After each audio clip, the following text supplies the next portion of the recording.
I'm very excited to introduce Millie Washington. Thank you.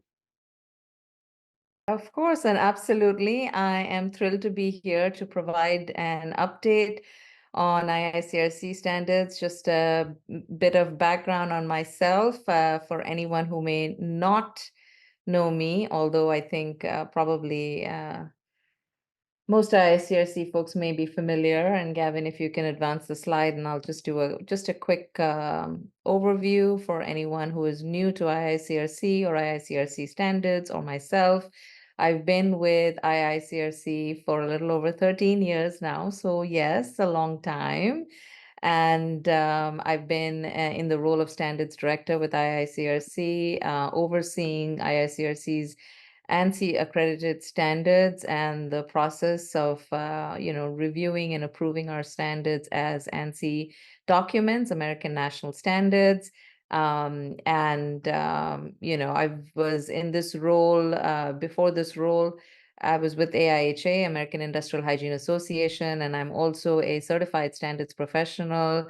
I'm actively involved with the Society for Standards Professional as well as ANSI, volunteering on many different committees, the board of directors of SES, and so on and so forth.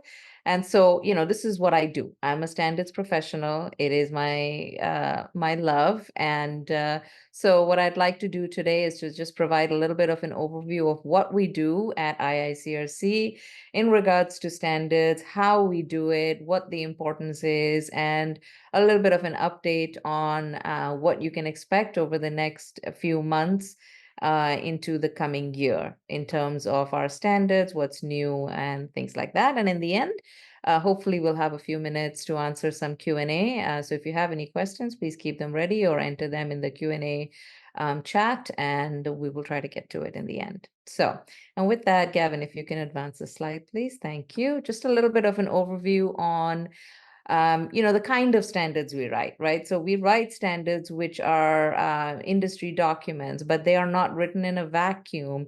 They are not written, by a handful of folks who come together and decide, let's put this in and this is important. And, what do you think? And sort of just kind of a small group of people putting together some content and publishing it. That is not how we do it. Our standards are American national standards, which means we go through a very rigorous approval and review process through the American National Standards Institute, ANSI. IICRC is an ANSI accredited standards developer. We have been since September of 2005, and we have been in good standing as an ANSI member since then. Now, what does that mean? For those who are not familiar with standards, what that means is that we have to jump through many, many hoops to retain and maintain our accreditation. We must follow ANSI's essential requirements, which is essentially their basic tenets that all standards developers must follow in order to maintain their approval and accreditation as an ANSI ASD accredited standards developer. And I won't go into detail in terms of the essential requirements, but just a little bit of an overview of some of the things that we try to follow and be in compliance with that ANSI requires. And that is things like openness. Anything that we do in standards development, we provide notification. It's not done in a vacuum. It's not done with any level of secrecy. Everything is available. We try to provide notification to all stakeholders when we are initiating or starting a new project. We do that through the ANSI Standards Action publication, which is a weekly publication that lists all new projects, anything that's being revised, anything that's being reaffirmed, withdrawn, things like that. And so that's the idea of openness, where if we're starting a new project or if we have a standard that is available, say, for public review, we have a requirement to provide notification of that public review to stakeholders. We do this through ANSI, of course, but then we also do it through public notices. We put out press releases. We put out information on our website, through emails, through social media, through even just word of mouth, sharing that we have a proposed standard or a revised standard that a committee has worked really hard on, and they are now ready to share that with the world to get feedback. And that's something we take very seriously. We get hundreds, sometimes even thousands of comments on our standards, and we welcome that, because your comments, your input, your feedback is what makes our standards more robust. Those are things that our consensus bodies or the committees that develop our standards take very seriously. They address every single comment that comes in, however painstaking that may be. So I mean, to me, this is, and I think to everyone that's involved in standards development, it's a labor of love. It is something that is done because of love for the industry and to put out the best possible document to serve the industry. And so that public review is a very critical part of our process. It doesn't matter if we receive 5 comments or 5,000 comments, the consensus body has a requirement to address every single comments. And so that takes time, right? It takes time. It is sometimes a multi-step process. Sometimes we have one round of public review, and other times we may have as many as 5 or 6 rounds of public review. I can share that the S500, a previous edition, we did have 5 rounds of public review and thousands of comments. And, in the end, it helps the document, right? So it stands up to industry scrutiny. It stands up to your scrutiny, your comments. And oftentimes our documents are far better because of the input that we receive. So that's that public review, openness, notification aspect of the essential requirements. We also are required to have balance on our consensus bodies among different interest categories represented by a committee that writes the standard. And so we are supposed to have producers, users, interest categories, as well as general interest. So folks who produce the service that the standard covers. So in the case of, say, mold remediation, the S520, a producer would be someone who produces that service of mold remediation, right? And so similarly, we want to have users, we want to have folks who are perhaps representing the insurance industry or academia, and those will fall into general interest category. So the idea is that we want to invite and sort of, have different segments of the industry participate on our standards development, because then we get a well-rounded document in the end, right? It's not leaning or biased in one way or the other. So that's the idea of balance. We also have to make sure that we have no dominance on any of our committees by any single individual or company. So, those are just a little bit of a glimpse of what those requirements are. There's things like an appeals mechanism, any unresolved objector during public review or from a committee itself, from within the committee, can appeal a standard if need be. And as a standards developer, we have a requirement to go through an appeals process within IICRC and also at ANSI. So this is a whole other presentation that I'm not going to go into, but I just kind of wanted to touch on some of those things. We do have a requirement. IICRC has the requirement to comply with ANSI's procedures, and we do get audited on a 5-year cycle by ANSI auditors who come in and essentially review the process that we have used to develop multiple standards and to determine if we have done everything we're supposed to do. And, we can lose our accreditation or the approval of a standard if we haven't. And so it's quite a cumbersome process. In the end, it is well worth it, because the documents we produce are credible industry standards, and they stand up to the scrutiny of stakeholders at multiple levels. So, and I'm happy to answer any questions in terms of the process or how we do things when we get to the Q&A. But in the interest of time, I'd like to keep moving. And Gavin, if you can advance to the next slide, please. Thank you. So visually, I know this is a lot, but hopefully you can see it, or at least the top section of each column. And I'll kind of briefly touch on it, so there is a general understanding of what exactly is a standard. Is a standard really the best possible thing you can do in an industry? Is that what should be in a standard? Or is it just the bare minimum that should be done? I think, these different columns that you see in front of you kind of show us that sort of gradation from standard of practice, which is maybe the lowest level, practices that are common, but they may not be common among, say, prudent professionals who are qualified and competent in the industry. The second column is mostly where I will focus on the standard of care. So when we at IICRC talk about standards, what we're talking about is the standard of care. What that means is essentially practices in a particular industry, whether it's mold remediation or water damage restoration, that meet a certain minimum acceptable level, a certain minimum conduct or performance. And that those are the things that the prudent professional in that industry is currently engaging in those practices. And those prudent professionals must be competent and qualified. So those are the few little, the keywords that I'm trying to throw out: competent, qualified, prudent professional, standard of care. That's what our standards cover. Now, our standards will also touch on the other green column on the extreme right, and that's regulatory or natural law requirement. So that there is really no flexibility in, because that's a requirement. Depending on where you are geographically, there may be different requirements in the same industry. And so the right column, the regulatory requirements, we cover those in our standards with language around shall. So a practitioner, a technician, a remediator, a restorer, a cleaner shall do these things. There is no wiggle room. There is no flexibility. These are the requirements that you shall follow.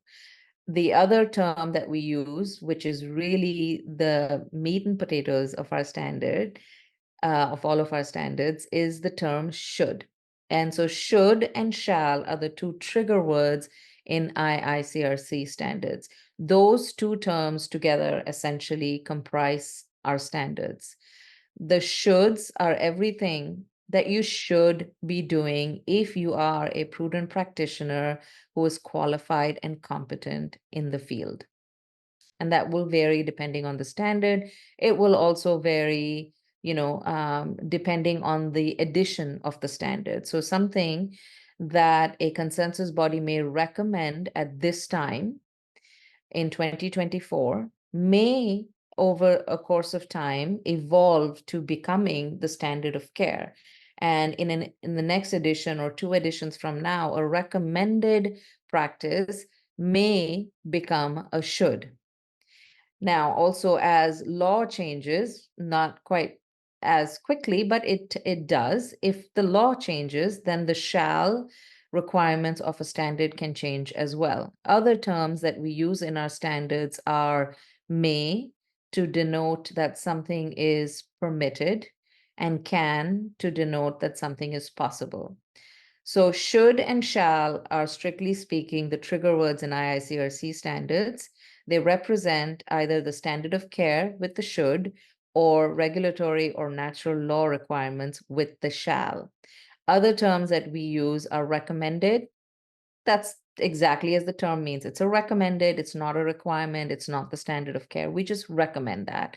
And then may and can. So I hope that kind of, in a very quick nutshell, helps understand what we do, the things that are important in our standards, and how to kind of glean that from a bigger document. And with that, I'm ready to move to the next slide, if you don't mind, Gavin. Thank you. Okay, so I just kind of wanted to touch on some of the things that are going on that are highlights, I think, in the standards world at IICRC.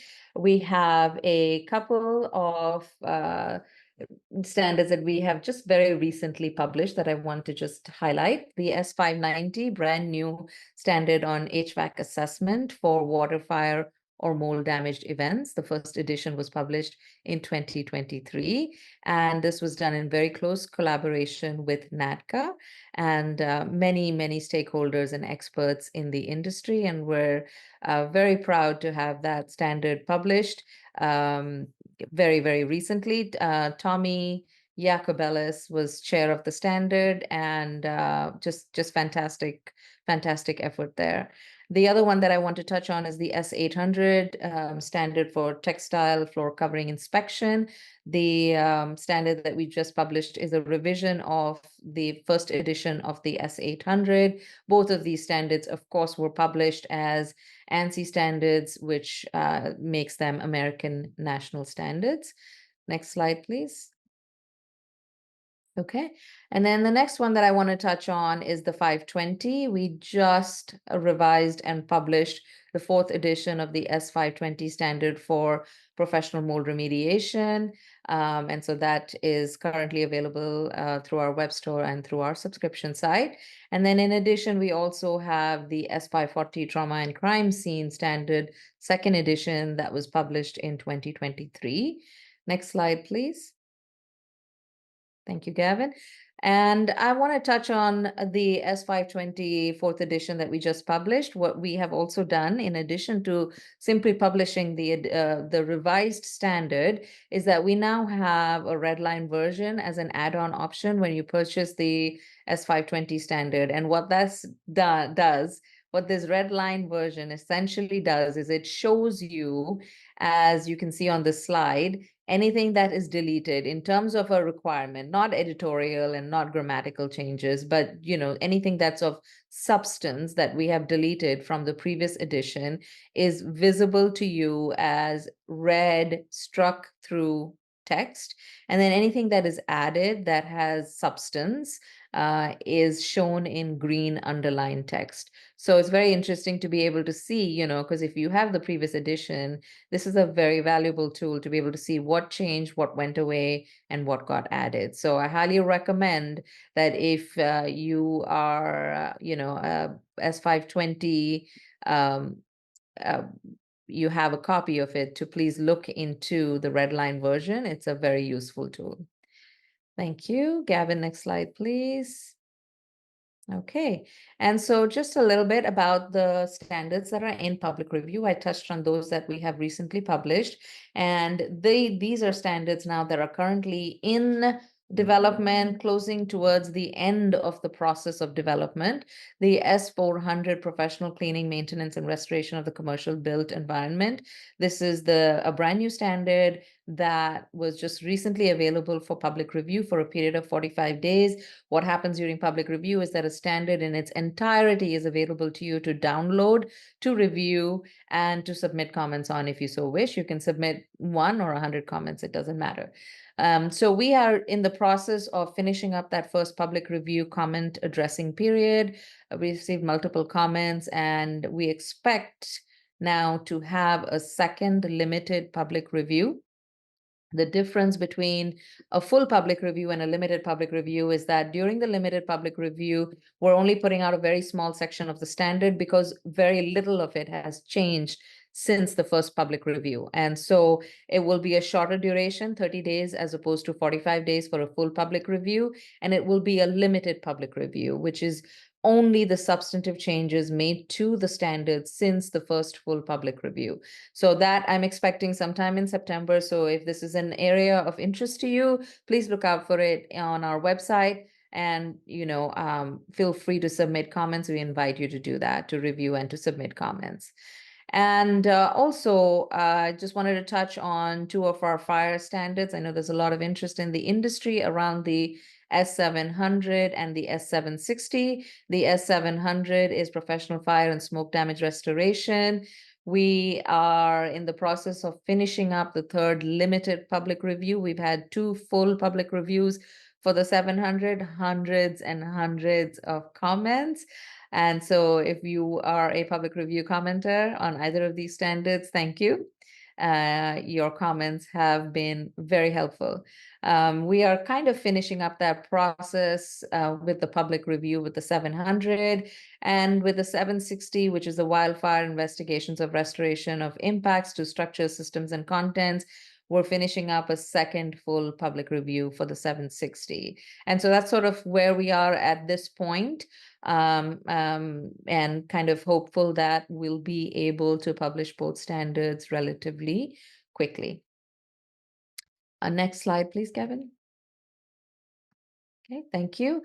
A couple of additional standards to look out for. These are not in public review yet, but we expect them to be in public review sometime over the next couple of months. So if this is of interest to you, the S410, professional cleaning of the built environment for infection control specifically, and then the 900, S900, professional remediation of precursors, drug residues, and associated chemical waste. So both new standards, both proposed American national standards, both standards that we invite you to submit public review comments for. Next slide, please. And then I just want to touch on a few of the other standards that are currently in development. There's a lot going on, but just sharing, in terms of information and updates. The S230, I won't read through all of the names. We have the S230, the 250, both of which are new proposed American national standards. Both are in development, and they're probably a year or so away from public review at this time. The S300 professional upholstery cleaning standard. It is currently a published IICRC standard, but we're hoping to have it available for public review in the next couple of months and then push that forward towards being ANSI approved and being an American national standard. So that's coming up very soon as well. And then the S320 standard for assessment, cleaning, restoration of contents, kind of in the initial stages of development, probably a year or so away from public review. Next slide, please. Thank you, Gavin. A few more standards. The S500 revision is currently underway, well over 50% of the way done towards having the revised S500 standard published. We expect public review in 2025. The S530 suspected mold contaminated structures standard is also currently in development, as is the S550 restoration of commercial structures for water damage. And then last, but certainly not least, we're developing a safety and health field guide for disaster restoration professionals. The idea behind our field guides is to minimize the safety and health language in the standards and to be able to reference the field guides and to sort of, keep that away from our ANSI standards. Okay, and that kind of concludes my update for the most part. I do have a few things that I want to bring to your attention, and urge you, if you're in the industry and you have an interest in any of the areas that we're developing standards in, please keep an eye out for, when we do a call for members. We do usually a period of 2 to 3 months that we accept applications for our new consensus bodies when we're forming them. And so we invite you to submit an application. I always say that, if you're not at the table, you may end up being on the menu. It's not me, it's a standards development, thing. So all that to say, it's a benefit, to be part of that process, to be involved in the drafting of the standard, to have a say in what goes in and what does not, so that you are, actively participating and not on the receiving end of a standard once it has been published. And so there are many different ways, of course, to participate. You can participate as a voting consensus body member. That's the group of individuals who come together and draft the standard and also approve the standard when it is, ready for publication. But that's only one group. There are many other ways to participate. You can be a non-voting volunteer. You could review the standard. you could volunteer to be in an advisory capacity or as an observer. So there are many different routes to participate. Only the voting members, participate on a weekly, bi-weekly basis on the calls, and it's obviously the highest level of engagement, highest level of responsibility, and of course, it comes with that voting power.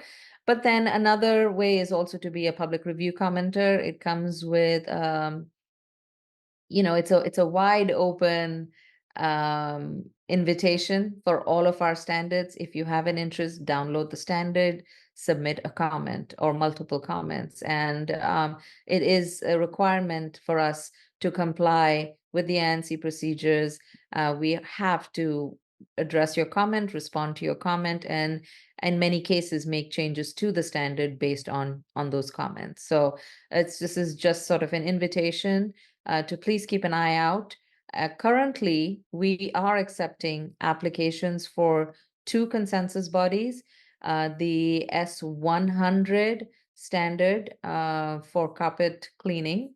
We are accepting applications through our website, and I will share that information momentarily. And then the S220 standard, which has been published, but we're getting ready to do a revision of the S220 standard for hard surface floor covering inspection. So we are accepting applications for the S100 and the S220 revisions. If you have an interest, please do submit an application.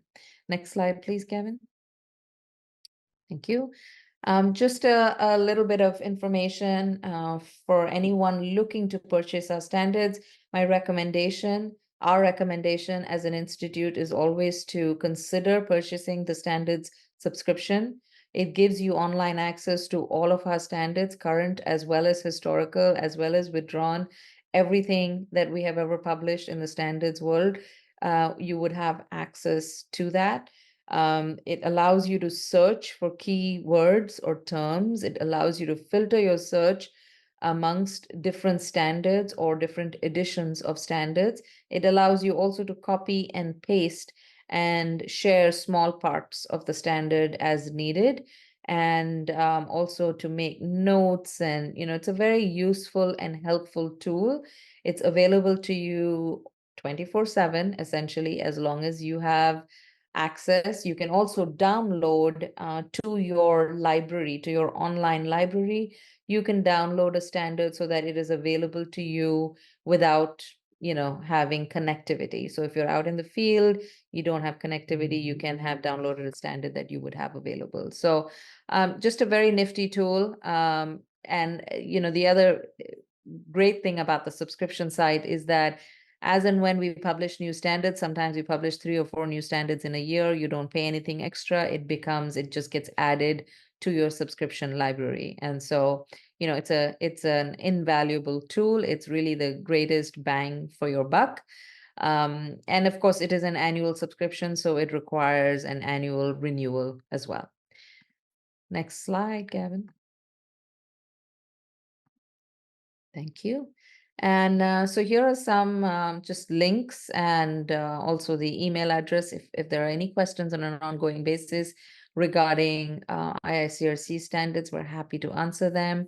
But then, and the next slide, Gavin. Also, if there are any questions now, happy to take them. We have a few minutes, more than a few minutes, so happy to answer any questions you may have. There actually are a couple of questions, Millie. Thank you. So Keith, his initial question, can the S520 version be purchased or obtained online? So I think you answered that with your last slide there. The standard subscription, you would get access to that, I imagine. Yeah, absolutely, Keith. And we still have the PDF, we still have the print versions, and then we have the subscription. So we have standards available to you in multiple formats, whatever suits you. The standard is available in that format. The links for the web store and the subscription site, I can put them in the chat if that's helpful. I know it was on my slide, but that might not be quite as easy. So I'll just go ahead and put the link to a couple of those things in the chat box. Awesome. And Jody did just leave a comment, said, I really appreciate that you finally added a red line version. So this is a big improvement. Oh my goodness. Yes, I could not agree more. Certainly overdue, I would say. And it's fantastic to be able to do that. And there's no looking back, obviously, with all of our revisions. This is something we will continue to do because it really is a no-brainer. It's such an added benefit. So thank you. Absolutely. And then Brandon here had a question. He said, when can we expect the S700 to be fully released? I actually get a lot of questions about that too when I'm on the road and doing our trade shows and stuff. People are very excited about the S700. So as are we. We cannot wait. This is like giving birth to a very big baby. It's taking time. mm, It's taking time. There are certainly some teething pains and some issues that we're working around. But we are hopeful, we're positive, and it's difficult for me to give a timeline, but we certainly, I'd love for it to be today. I'd love to say, here's the link, go buy it. Um, but it's a big one. Both the 700 and the 760, these are big ones. And in a way, when you shake up the industry in this way, it just takes a little bit of time. So thank you all for your patience, but it is in the works. yeah. Imagine, especially that wildfire one, and that's kind of been out of control the last few years. But Keith wanted to know how much the standard subscription is. I believe it's 200. I just left that on there just to verify with you, and then an annual up amount of 200 as well. Yes, and I'll let me see again once, I think I'm only being able to put the links in the chat, not in the Q&A. So I hope that's okay. And I'm going to put a link specifically now for the subscription side in the chat. And I hope that will be helpful. Gavin is absolutely right. It is 200. It is an annual renewal. And we do have, if you have uh, if you have any questions on it specific to subscription, reach out to us. We're happy to walk you through that.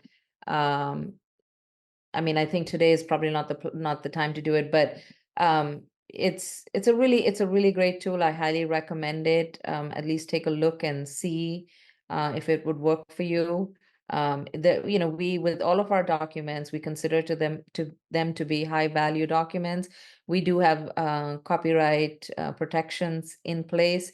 We do have certain restrictions, and so I just want to make that very clear that our online access is online only. We try to limit how much our standards can be copied or shared, and so sometimes that can come as a rude shock, but I just want to put it out there, full disclosure. Awesome. And Andy just wanted to say thank you.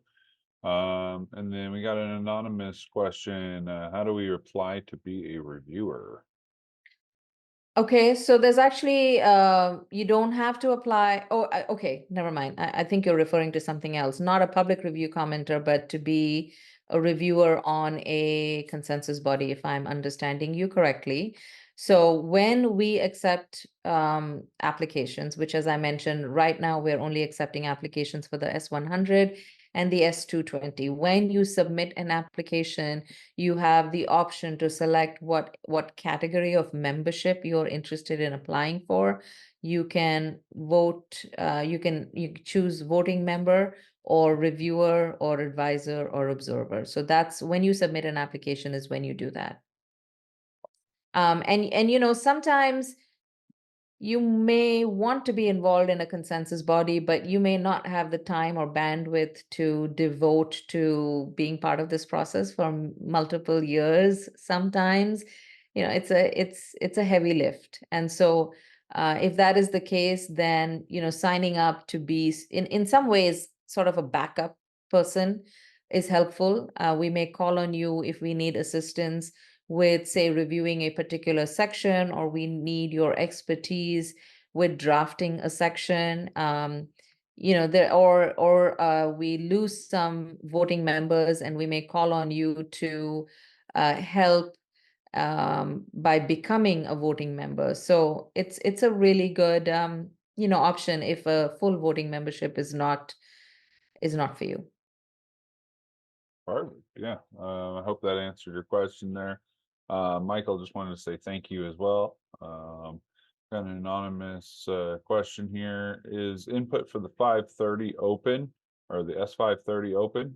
As an occupational hygienist, I'm interested in contributing or following closer. Okay, well, we are certainly working our way towards public review. It is not quite ready for public review, but this goes for anyone who is particularly interested in a particular standard, right? If you're like, well, the 530 is my jam, but I don't know what to do and how to keep up with this, send us an email at standards@iicrcnet.org. Let us know that that's the standard you're interested in, and we will notify you when it is available for public review. The other way is, of course, to keep up with us, with our social media posts, with our newsletters, or with our website. We put out this information everywhere, but I understand that no matter how hard we try, it's easy to miss. And Jody had a question, another question. She says, I am interested on matters relating to sustainability and restoration, i.e. waste diversion, reduced GHG emissions, etc. Can you comment on how IICRC is addressing this in the standards? Oh, that's a great question, Jody. I think, it certainly is something that is in discussions among our standards. It's something that's very much in discussion, even within the ANSI standards developing organizations. I can tell you that I just signed up for the ANSI World Standards Week celebrations in November, and one of the key topics of discussion is around sustainability. And I myself am an environmental policy graduate, and so very close to my heart. These are matters that are discussed in our consensus bodies, within our consensus bodies, but oftentimes, it depends on what is the current standard of care in a particular industry, and whether sustainable practices are truly the standard of care or whether they are best practice. And so that's sort of sometimes where we get, we have to sort of pause and consider whether something truly is standard of care or whether we need to wait for the industry to catch up, whether we need to include that as recommended language as opposed to should or shall. Certainly, in cases where there is any regulatory requirement around sustainability, we try and include that in the standards. But more often than not, um, it is still, unfortunately, best practice as opposed to standard of care. Excellent. And Brandon asked a question. He says, somewhat off topic, but has the IICRC ever considered allowing its members to receive a backlink to their website for SEO purposes? This would greatly increase membership while helping us non-franchise businesses receive some credibility on Google. I think that's more a question for me. As far as how the IICRC certified firm program works. So with the listing on the global locator, being a certified firm allows your company to be searched by not just consumers or competitors in your area, but also Google will use our global locator data as well to help validate that you are active and current as a certified firm. We also do put your company website on our locator, as well as the phone number for your general contact, your email address, the services that you have technicians certified in, and all that good stuff, as well as a physical location for your business. I'm not exactly sure how you would connect that with Google, but that would be something you would want to check with them, I imagine. If you do want to elaborate a little bit on the question, I can better answer it, but I hope that gets you what you need in the meantime. Scott did also say thank you. So thank you, Scott, for attending. Hope you learned something there. Karen is asking, is COVID cleaning something that we could continue education about, or is it little concern at this time? I would say COVID cleaning falls in the line with the cleaning restoration requirements for our continuing education courses. So I would say, as long as you're ensuring you're getting it from an approved provider, shouldn't have anything to worry about. I do believe that some of our approved providers still do COVID courses. So hope that helps get you what you need there. And then Bill Maloney here has a question. How often are these classes held so we can keep up with the continuous hours? I think that's another one for me. So our certified firms, we do a monthly live webinar for continuing education credit. Um, about 6, 7 months ago, we were in a little bit of a transition, so we weren't able to do them every month, but we would always give double credit. So if you attend live every month, you would essentially get 12 continuing education credits every year, uh, essentially making continuing education a thing of the past. You'd never really have to pay for a continuing education class as long as you attend these live every month.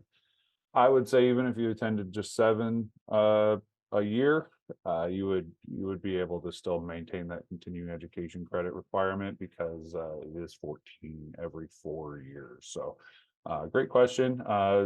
Come again next month, and you'll get another hour of continuing education credit. Um, any other questions, concerns, compliments? Not seeing or hearing anything from you. We did have a good turnout today, a little over 50 at one point, so that was pretty cool. So like I said at the beginning, if you did attend live, you will get an hour of continuing education credit. I'll look up your firms and verify and do all that fun stuff on the back end. Usually it does happen within 3 to 5 business days. So just be on the lookout for that. If you don't see anything, you can always reach out to me directly. My email address is just my first initial last name, GMCMAHON at IICRCnet.org. Just make sure not to put a dot between IICRC and net, or else you won't get to it. I know it's weird and confusing, but yeah, certainly shoot an email. You can also email certified firms at IICRCnet.org. Our direct email addresses are on the website under our contact us page. So, of course, anytime you need any help, we're always here to help. We also operate 3 full-time contact channels. So, email, live chat, phone, we're pretty easy to get a hold of. So, anytime you need anything, don't hesitate to reach out. Arthur said, my first time, very educational. Thank you. Thank you, Arthur. We'll see you next month. Appreciate you for coming. Christopher Compton, one of our regulars. Awesome dude. You always answer our questions so fast. Thank you. Thank you. You're very welcome, Christopher. Thank you for joining us. And it seems to be it. I don't see or hear anything else. So I'll let you get back to work, Millie. I know you got some meetings coming up and all kinds of busy stuff. So appreciate everything you do, of course, obviously. So Course. Thank you, Gavin. You made it easy. Thank you to everyone for attending, and thank you for your questions. And keep them coming, please. If you have any questions, you think of something, send us an email. Please do consider participating. I promise you, it is something you will never regret. It is an experience, and it's a very highly rated experience anyway. So I recommend it, at least giving it a shot. And if that's too much, feel free to submit a public review comment when our standards are available, because that gives you a voice in this process and in the industry. So thank you. awesome. Thank you. And have a great rest of your day, guys. Bye bye.